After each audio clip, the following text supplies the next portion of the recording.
Are you sure you're not dreaming right now? Have you ever had a dream in which you realized you're actually dreaming?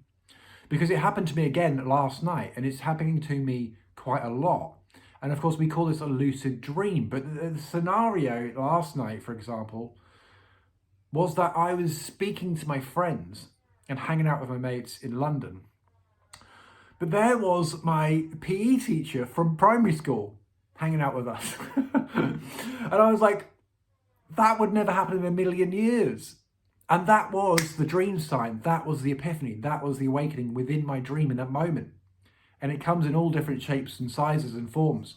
Of course, there's other dreams that you'll have, such as being chased by a leopard in your back garden, or something ridiculous, something perhaps quite scary in the sense of a tsunami or this tidal wave coming in. You're like, hang on a minute, this wouldn't happen. In this moment, you're released from the dream and your fears are shattered and you become empowered.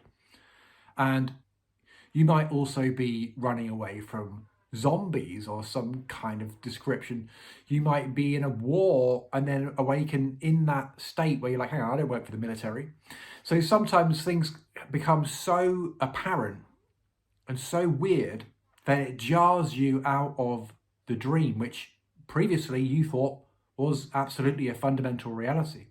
And I don't know if you're familiar with the film Solaris, but this shows those dream signs quite well, particularly at the end where George Clooney has lost his wife, and this is the American remake of what is actually a Russian film, very cool film, I think. He's lost his wife, but then he has the dream sign. He cuts his finger chopping some vegetables and it immediately heals. And then guess what happens?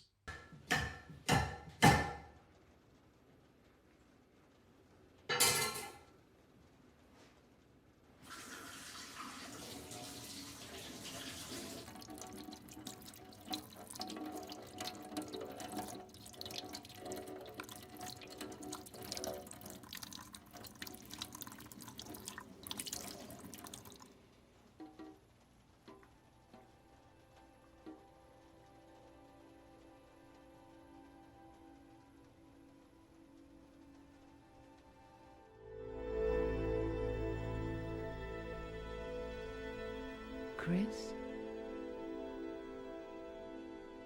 Chris?